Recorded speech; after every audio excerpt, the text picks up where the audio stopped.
I know that sitting here.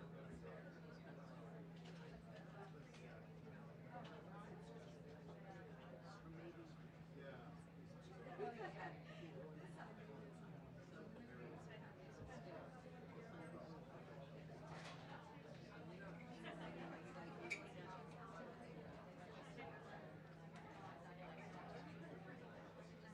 Yeah.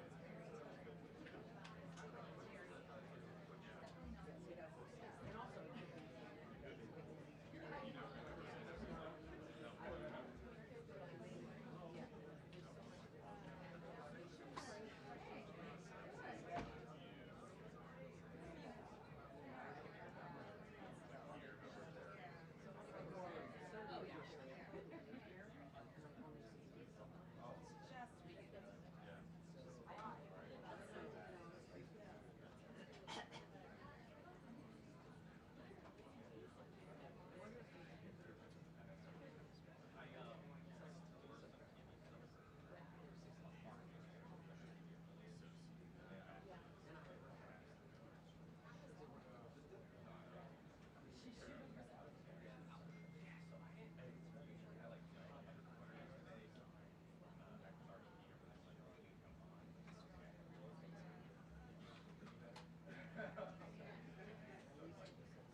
That's kind of hard for you to do what you do. So let's put it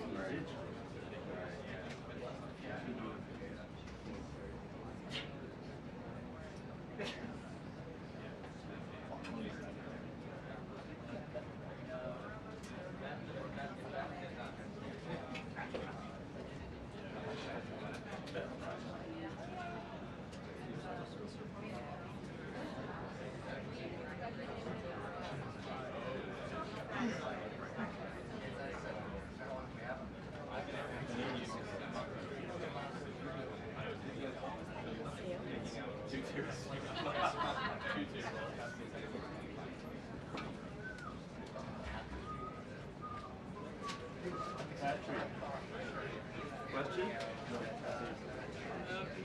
What?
Oh, yeah.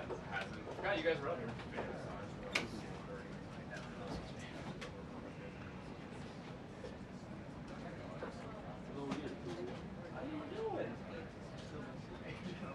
Yeah, there was a debate about the door.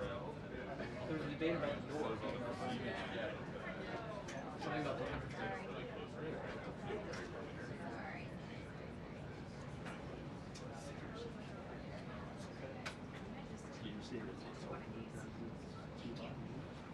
That's what people were saying.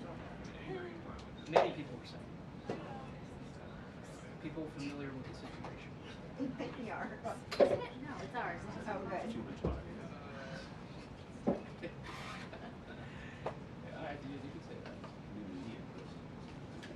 I could. Thank you. There's so many colors you can wear this day.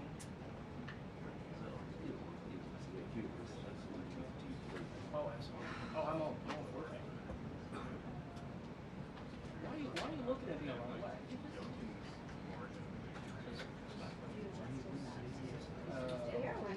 A lot. A lot. E-L-A-A-D. I think, right? That's what it's like. It's a lot. Yeah. It means what? I don't have a problem with that. Yeah, July. The month. Okay. But it sounds nice. At least it's not like Pepe or Pablo. Yeah, switch it up. Jose, yeah. Hey, good to see you. Nothing wrong with that. It's just. Or Jorge Ventura. Yeah.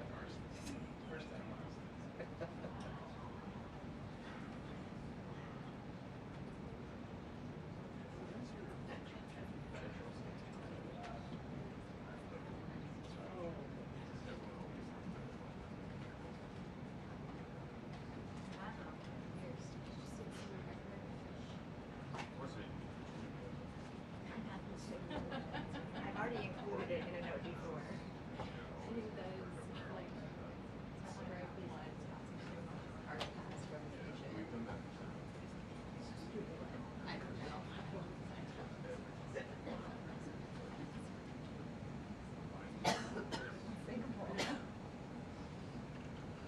I actually did mention it. Good afternoon, everybody. Nice to see you on this beautiful fall afternoon. We are now on day 35 of the Democrat government shutdown. The Democrats' obstructionism will break the record for the longest government shutdown in American history tonight. The Democrats are intentionally hurting American families, workers, and businesses with this shutdown to fight for free health care for illegal aliens and to appease their radical left-wing base. And it's a total disgrace. This past weekend, Americans traveling to weddings, funerals, vacations, and meetings faced significant flight disruptions at airports across the country because of staffing shortages. On Sunday alone, more than 5,000 flights traveling to and from U.S. airports were delayed. Since the Democrat shutdown began, 4 times as many staffing shortages have been reported at air traffic control facilities compared to last year. TSA checkpoint wait times ballooned past 3 hours at Houston's George Bush Intercontinental Airport, with some passengers enduring up to 5 hours in line. At nearby William P. Hobby Airport in Texas, security wait times are routinely exceeding 1 hour. More than 13,000 air traffic controllers are continuing to work without pay. Because of the Democrats, these men and women who keep our airspace safe and moving will miss a second paycheck in a row this Friday if Democrats refuse to open the government. Let me be clear to our incredible air traffic controllers across the country. President Trump and Republicans want you to get your paychecks. They want you to be paid. Please call on your Democrat senators and tell them to side with President Trump and Republicans to vote to reopen the government. Our nation's 4 largest airlines, United, Delta, American, and Southwest, have now all endorsed the Republican, nonpartisan, clean funding bill to end the government shutdown. Major unions, collectively representing tens of thousands of pilots, have also joined the airlines in calling on Democrats to pass the clean, nonpartisan CR. The travel industry is also imploring Democrats to end the shutdown and reopen the government. Nearly 500 companies and groups in the travel business, including casinos, hotels, and convention bureaus, signed a public letter warning that America's travel economy has already lost $4 billion due to this Democrat shutdown, and they have called for the Republican CR to be passed, saying Americans expect and deserve a fully functioning federal government during the peak holiday travel season. Never before have we seen private industry and union leadership so unified on the same issue, rallying behind Republicans in such a vocal way. The Democrats have completely lost the plot. They are endangering the safety, prosperity, and livelihoods of millions of Americans. It's well past time Democrats do what they did 13 times under Joe Biden and pass the clean funding bill extension. All we need are 5 Democrat senators to put country over party and vote to end this reckless shutdown. In other news, tomorrow will mark the 1-year anniversary of President Trump's historic election victory, where he won nearly 80 million votes, the popular vote, in all 7 swing states. This was the ultimate poll on November 5th. The president secured a mandate to make America great again, and he has delivered in record time. Never before have we had a president who has kept their promises like President Trump has. I'd like to go over a few of those with you. In less than 10 short months, President Trump signed the largest middle-class tax cut in history, including no tax on tips, overtime, and Social Security to put more money back into the pockets of the American people. The president ended the southern border invasion of the Biden administration, made our border the most secure in history, and he is carrying out the largest mass deportation campaign of illegal aliens in our nation's history to protect our homeland, just as promised.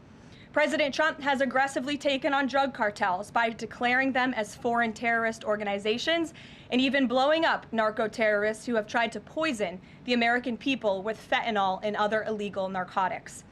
President Trump defeated the Biden inflation crisis, and he continues to implement a pro-growth, America First economic agenda to make America affordable again, and we are seeing the results of that every day. Inflation has remained low and steady, averaging just 2.5% compared to the painful average of 5% under Biden, and we know it was historically higher than that for most of President Biden's term. Meanwhile, real private sector wages are on track to rise by almost $1,500 since President Trump took office, a significant change to the Biden years where private sector wages declined and were being wiped out by inflation. President Trump has ended the reckless war on American energy and unleashed energy dominance, with gas prices now plummeting to their lowest average levels in more than 4 years. President Trump implemented powerful tariffs to rebalance America's trade deals, protect American workers, and returning our country to be a manufacturing superpower once again. As a result, the president has secured trillions and trillions of dollars in private and foreign investments into the United States, which are creating high-paying jobs for the greatest workforce in the world. The president has restored America's place as the leader of the free world through his unwavering peace through strength foreign policy that has already ended 8 wars and counting. And the president ended illegal DEI initiatives in our federal government and is returning our country to a merit-based society based on common sense. President Trump protected opportunities for women and girls to compete safely and fairly by continuing to keep men out of women's sports. Americans have a president who works tirelessly, literally 24/7, to improve their lives and make our country better than it has ever been before. So with that, today we will open it up to questions, and we will start with our independent journalist in our new media seat, Julio Rosas. Julio, please start. Thank you. Thanks, Caroline. So over the weekend in Mexico, a mayor in Michoacan, Carlos Manso, he was assassinated while celebrating Dia de Muertos with his family. His assassination has sparked a lot of outrage. A lot of Mexicans are very upset. They're blaming President Claudia Sheinbaum for not taking the cartel threat seriously enough. Yesterday, she said that, once again, she's not going to allow any foreign military intervention to take on the cartels on Mexican soil, and that Mexico is not going to pursue a drug war similar to what they've done in the past. So my question is President Trump satisfied with Claudia Sheinbaum's approach to cartels? And if not, has Manso's assassination kind of opened up some new options for the United States to pursue regarding cartels? Well, first of all, with respect to this specific news item and this alleged assassination that took place in Mexico, I know the Trump administration, we are aware of that, and of course we condemn all political violence anywhere in all forms. As for Claudia Sheinbaum and the president's relationship with her, I think he has a lot of respect for her as president of Mexico, and he also really appreciates the coordination that she has provided to the Trump administration. I can't speak for her and what she's doing internally in her country. I can speak for the president in saying we are continually pushing Mexico to do more to tackle the drug trafficking and the drug cartels within their country, and we are working with them in any way that we can. And the president has obviously used the full range of executive options in his authorities to crack down on drug trafficking at our southern border and to designate these cartels as foreign terrorist organizations and additional actions as well. Just one more question. Sure. So at the Antifa roundtable that we were at just last month, myself and the other panelists made the recommendation to the president for, speaking of foreign terrorist organizations, to have Antifa not just be domestic terrorist organization, but be designated as a foreign terrorist organization since they have cells in other countries. He mentioned to Secretary Rubio, because he was in the room at the time, to look into that. So I just wanted to see if there's an update on that. Sure. That process is most definitely taking place. I don't have any announcements for you on that today, but I can certainly assure you the administration is working on it, and I'll check in on it and get back to you, Julio. It's a good question. Thank you very much. Jackie. Thank you, Caroline. Zoran Mamdani blamed the president for bomb threats and intimidation at polling locations. He said, quote, part of the general approach of the Trump administration has taken to intimidate voters with baseless allegations of voter fraud as a means of trying to repress the voice of Americans across this country. I want to give you a chance to respond to that. Yeah, I saw those comments from Mamdani. I think they are completely irresponsible, and they are based on zero evidence. And I think this is just another example of how the Democrat Party unfortunately stands for nothing. All they stand against is President Donald Trump. And I think it's quite sad to see that we have someone at the top of the ticket on an election day today saying such things about the president when he obviously had absolutely nothing to do with those threats. And on the shutdown, Democrats have been pretty quiet about the president's push for the nuclear option, terminating the filibuster. Is there any concern around here that Democrats might actually want Republicans to get rid of the filibuster so that one day, when they're in power again, the door's already open for them to pack the Supreme Court, give statehood to D.C. and Puerto Rico, make mail-in balloting permanent, those kinds of things? I think the president has been very realistic and strong in his position on the filibuster. He's been very vocal about it. I just spoke to him about it. He feels really strongly about this. Republicans need to play tough and they need to play smart. That's how the president feels. And we know that Democrats, if they are ever given a chance at power again in this city, they will absolutely take away the filibuster from the United States Senate. In fact, you had 49 Democrats who already voted to do this before. The only reason it did not move forward was because you had 2 Democrats who are no longer in office because they were run out of town by the far left radical base of their party. And so President Trump is quite clear on this. He wants to see Republicans move as many good pieces of legislation for our country forward in the next 3 years of his administration as they possibly can. And the filibuster is one means to doing that. Talked to Johnson and Thune about it. I know that they had both voiced some opposition. Have there been any conversations with them? He has. He's made his position to them very clear, both publicly and privately. Ouija. Can you help clear up some confusion about SNAP benefits? Because Sure. The president just posted that they will only be given out when the radical left Democrats open the government. and not before. But just yesterday, the administration said it would comply with a court order to expend the full amount of SNAP contingency funds by end of business day yesterday. So did the administration distribute that money or defy that court order? No, the administration is fully complying with the court order. I just spoke to the president about it. The recipients of these SNAP benefits need to understand it's going to take some time to receive this money because the Democrats have forced the administration into a very untenable position. We are digging into a contingency fund that is supposed to be for emergencies, catastrophes, for war. And the president does not want to have to tap into this fund in the future, and that's what he was referring to in his Truth Social post. So the Department of Agriculture, as for the latest SNAP payment in the judge's order, put out guidance to states today on how to get that money to the recipients of SNAP. But it's going to take some time. The best way to get the full amount of SNAP benefits to those beneficiaries is for Democrats to reopen the government. So to anyone who is a SNAP beneficiary at home who needs that assistance, and the president was just saying, this is for people who are truly needy, who need food, who need this assistance from the United States government. Democrats are holding it up and making it difficult for the administration to get those payments out the door. So if you are at home and you want your SNAP benefits, call the Democrats and tell them to reopen the government. Blocking that contingency fund for the future if this shutdown lingers on? Look, the president does not want to have to continue to dip into a contingency fund that doesn't even have enough money, by the way, to fund the full program. It takes $9 billion to get the full scale of the benefits out the door. This contingency fund only has about $5 billion in it. So again, Democrats need to reopen the government so we can get these benefits out the door for people who truly need them. Kate. Thanks. The president suggested that if Mamdani wins, that he would cut federal funding to New York. How much funding would be impacted? What would be impacted there? Well, look, we won't get ahead of the election results, nor will I speak to what the president may do in the future. We'll see how tonight goes, and then I'll let him speak on it further. And why did the administration exclude Democratic lawmakers? Last week there was a briefing about U.S. strikes on alleged drug trafficking boats. Why were those Democrats excluded? The administration has briefed Congress on these matters 8 separate times, and Democrats have been included in those briefings. In fact, I know that Secretary Rubio will be on Capitol Hill tomorrow to brief the Gang of 12, which includes Democrats as well. So the president's made it very clear, if senators want to understand the administration's operations against narco drug traffickers, we are very happy to speak with them about that, and we will continue to do so. But we've been incredibly transparent. As I said, there's been 8 briefings on this topic, with the 9th coming tomorrow. Rachel. Thanks, Caroline. There's been some reporting out there about the possibility of furloughed workers not getting back pay. We know that the president signed that bill into law in his first term.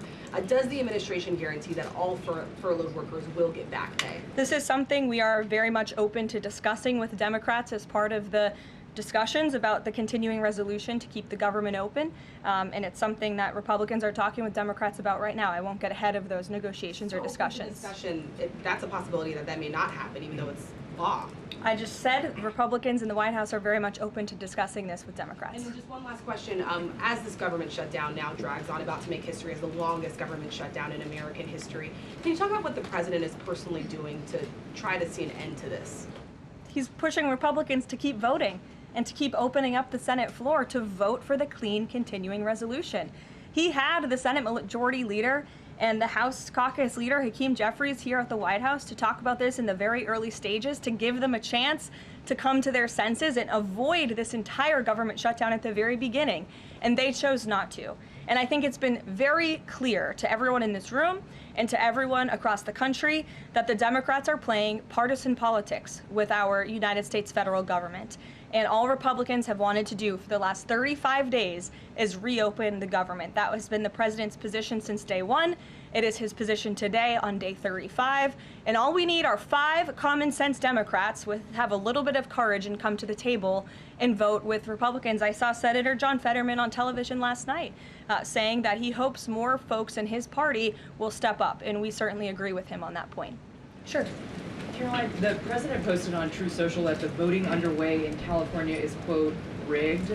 What evidence does he have of that, and what does it mean that mail-in ballots in that state are under legal and criminal review? by whom and why? And also, in this vein, does the White House still plan to issue an executive order banning mail-in voting, and what legal authority do you have to do that? The White House is working on an executive order to strengthen our elections in this country and to ensure that there cannot be blatant fraud, as we've seen in California with their universal mail-in voting system. It's absolutely true that there's fraud in California's elections. It's just a fact. It is just a fact. They have a universal mail-in voting system, which we know is ripe for fraud. And if you want to deny that, I'm happy to provide you all of the evidence for it. I'd be glad to send that to you after this briefing. Rigged. Fraudulent ballots that are being mailed in the names of other people, in the names of illegal aliens who shouldn't be voting in American elections. There's countless examples, and we'd be happy to provide them. As for executive action the White House is taking, yes, we are looking into that. And like any executive order, of course, any executive order the president signs is within his full executive authority and within the confines of the law. Stephen. Thank you, Caroline. I've got two questions I'd like to ask you about New York, but first I'd like to ask you about breaking news from the Attorney General. She revealed just about an hour ago that the Biden Justice Department seized President Trump's official first-term phone and subpoenaed his private phone records. Do you have a reaction to that? And also, do we know if they actually got those private call records? I saw the Attorney General's post on that. For additional questions, I would refer you to the Department of Justice, but I think this is just further evidence of the egregious overreach and weaponization of government that took place under the previous White House against then former President and now President Donald J. Trump. It was a clear effort by the Biden White House and the Biden DOJ to go after the president, and this is just further evidence of that. On New York, we've seen the president's messages that he's put out, but could you describe how he's feeling as a New Yorker watching this election? Well, the president is a New Yorker and he loves New York. It is his home. He talks about that all of the time, and he's made his thoughts on this election quite clear, I think, himself. In the back, yes, go ahead. Thank you. Over the weekend, there were reports. I was going to you in the green, but go ahead and then you can have your question. Thank you. Over the weekend, there were reports that President Trump was due to host President of Syria, Ahmad al-Sharia, on Monday. Do you have any preview for that meeting? Is he expected to invite him to join the U.S.-led anti-ISIS coalition? I can confirm that that meeting will be taking place here at the White House on Monday, and this is part of the president's efforts in diplomacy to meet with anyone around the world in the pursuit of peace. And as you know, when the president was in the Middle East, he made the historic decision to lift sanctions on Syria to give them a real chance at peace. And I think the administration, we've seen good progress on that front under their new leadership. And so he will be here at the White House on Monday, and I'll let the president speak further on it on Monday. Yes, go ahead. Thank you, Caroline. I was just curious, you had mentioned there that President Trump, as we know, has been speaking with Republican leaders in Congress about reopening the government. Is he involved in any other negotiations, and is he prepared to sign something if a deal does come out by the end of this week? On top of that, with SNAP benefits, does he have any authorities or considering any authority there to release more funds to help people who are desperately needing these benefits? So look, I think I've already answered the question on SNAP. We're complying with the court's order, and we're getting that partial payment out the door as much as we can and as quickly as we can, but it's going to take some time because, again, this is a prorated payment that we're tapping into a contingency fund for. The best way to get those payments out the door is for Democrats to reopen the government. But yes, the president is in constant communication with his friends on Capitol Hill. They know, they call, he answers, he picks up the phone. He's a very transparent president in that way. And as soon as the Democrats pass the clean continuing resolution, President Trump will be here to sign it. Michael. Thank you, Caroline. President Trump has threatened to go into Nigeria guns a-blazing if Nigeria's government does not stop the killing of Christians in that country. Has the White House heard back from Nigeria's government on this threat? As the president stated, Michael, if the Nigerian government continues to allow the killing of Christians, the United States will immediately stop all aid and assistance to Nigeria and may take action to wipe out the Islamic terrorists who are committing these horrible atrocities, especially against innocent women and children. I don't have any further announcements on that for you today, but I can assure you the President of the United States is watching this situation unfold very closely, as is our Secretary of State, Marco Rubio. Question, Caroline. President Trump has endorsed Andrew Cuomo in New York City's mayoral race. He has not by name endorsed Winsome Sears in Virginia's gubernatorial race. Why is that? Look, as you know from this podium, I'm quite limited in what I can say with regards to ongoing political elections. I think the president has spoken for himself and what he wants to see take place in these elections today. Lalit. Thank you. I would like to ask you about India-US relationship. What is President's thoughts on the future of India-US relationship? I'm sorry, Lalit, can you repeat that? What is President's thoughts on future of India-US relationship? I think he feels very positive and strongly about it. As you know, he recently, a few weeks back, spoke to Prime Minister directly when he celebrated in the Oval Office Diwali with many high-ranking Indian American officials here at the White House. We have a great U.S. ambassador to India in Mr. Sergio Gore, who will represent our country very well. And the president and his trade team continue to be in very serious discussions with India with respect to that topic. So I know the president has great respect for Prime Minister Modi, and they speak pretty frequently. Thank you. Hi, yes. The air traffic controller crisis ongoing. Secretary Duffy said he will now start to cancel and ground flights next week to maintain safety. Should people fly next week given this new information, and is the administration encouraging people to stop flying altogether and look at alternative transportation modes? The administration is encouraging Democrats to reopen the federal government so this chaos and disruption to our air traffic control system in the United States of America stops. It is ridiculous that we have even gotten to this place and that the Democrats have continued to shut down the government with 35 days, our air traffic controllers continuing to work unpaid, every single major airline in our country coming out and begging the Democrats to please reopen the government. And you had a Democrat staffer who was quoted, I believe in Politico a few weeks back, saying, short of planes falling out of the sky, we are not going to reopen the government. That is a reckless and dangerous statement from someone who didn't want to put their name on that statement, but we know it came from the Democrat Party.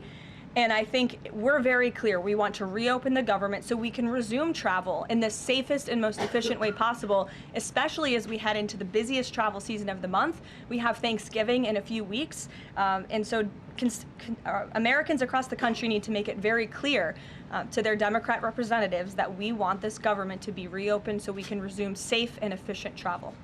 Fran.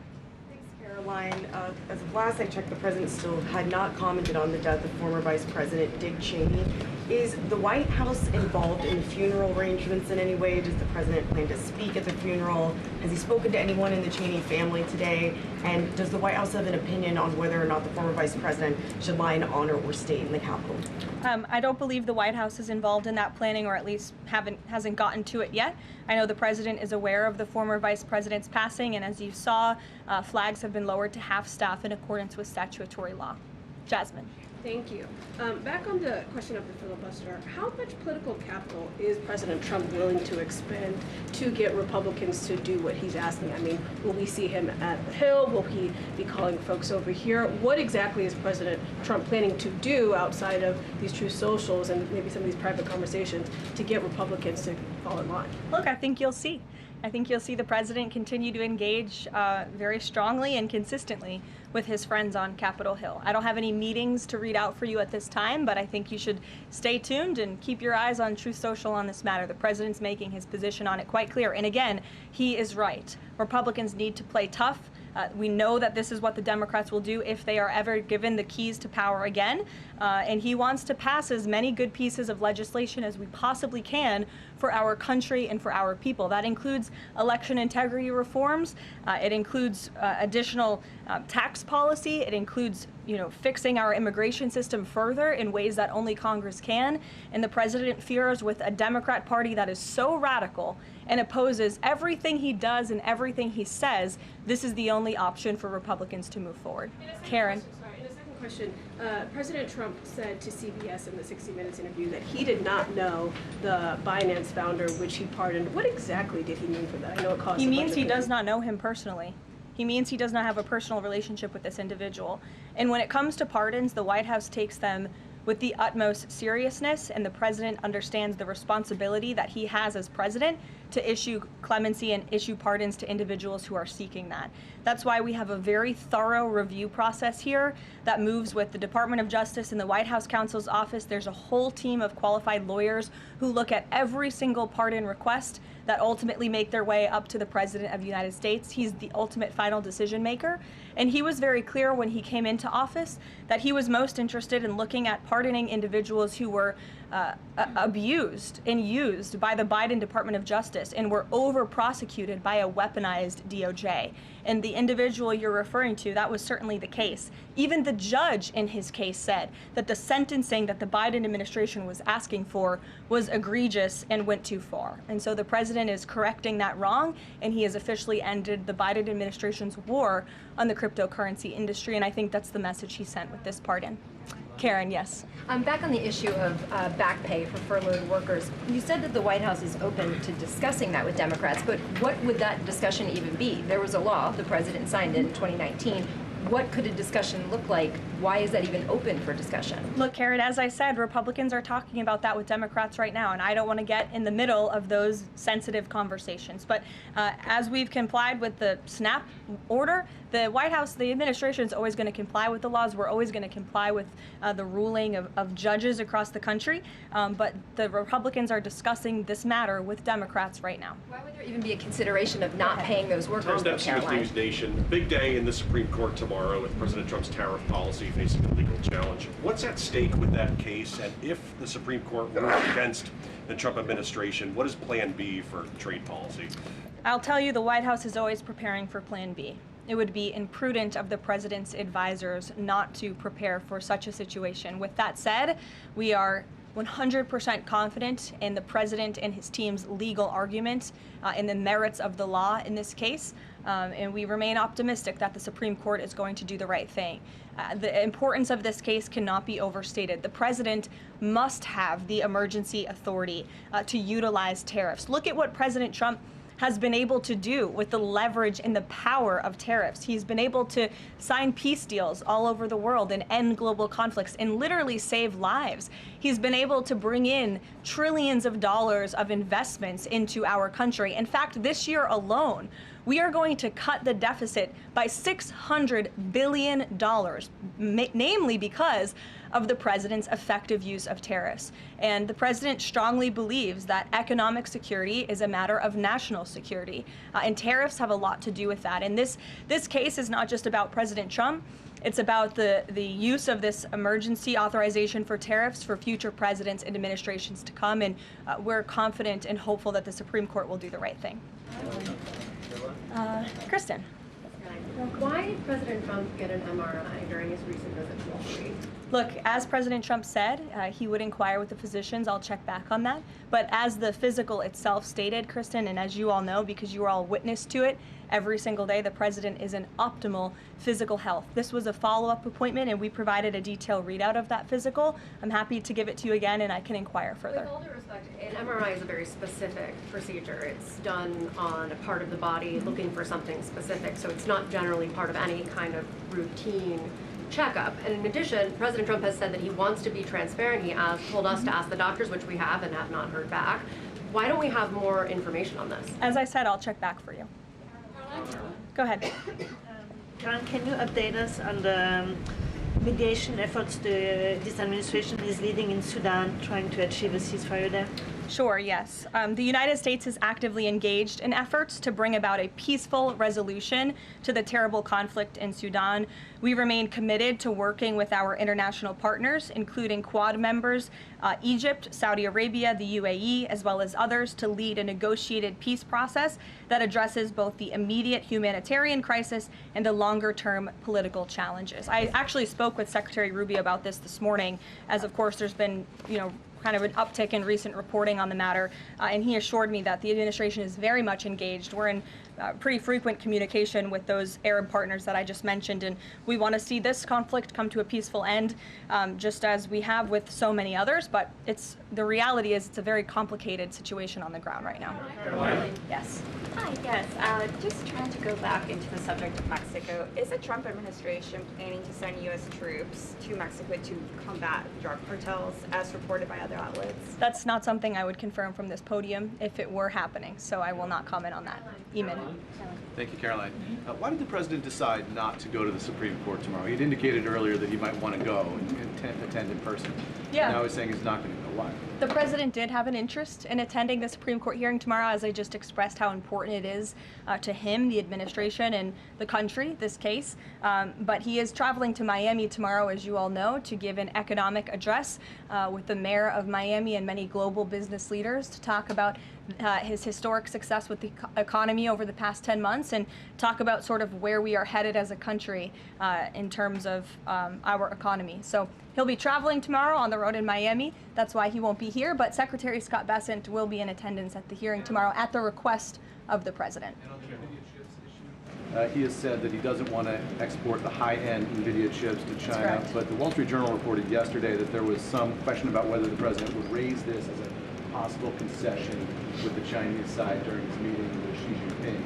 So does the White House consider NVIDIA chip exports to China to be a closed issue right now, or is this an ongoing negotiation between the United States, China, and NVIDIA at this point? The president has made his position on this very clear, both to the Chinese and also to all of you. He's answered this question directly. As for the most advanced chips, the Blackwell chip, that's not something we're interested in selling to China at this time. Annie? Does the president think that the results of the Virginia or New Jersey gubernatorial races tomorrow, or statewide races tomorrow, will in any way reflect a voter sentiment towards his administration? Look, Annie, I'm not at liberty to talk about the election results, and I certainly won't get ahead of them. I'm not going to engage in hypotheticals that may or may not happen tonight. We'll have to watch and see. And I'm sure you'll hear directly from the president tomorrow on that point. On Snap, just really quickly, is there anything that prompted the president's tweet this morning? Because it did seem quite different from some of his other communications about Snap. It seemed a little bit out of the left field. I'm just wondering if he had a conversation or if there's anything you're aware of that caused him to decide to, at around 11 o'clock, to send out that message. Look, the president is constantly well read on the news, as you know, and he is very much aware we are in day 35 of a government shutdown in which these SNAP benefits, we're pushing them out the door. USDA put out that guidance to the states this morning. The president was aware of that, and he wants to make it very clear that these benefits are in jeopardy because of the Democrats, and they should just open the government so that we can continue getting these funds out the door in an easier and more efficient way. There's some new reporting that just dropped a few minutes ago that the Trump administration is negotiating with the makers of Ozempic to sell some weight loss drugs for $149 a month. That's according to the Wall Street Journal. Do you have any more information on that? Can you confirm that? I think the president has said himself in previous Most Favored Nations announcements that this is something that the administration has been engaged in and looking into.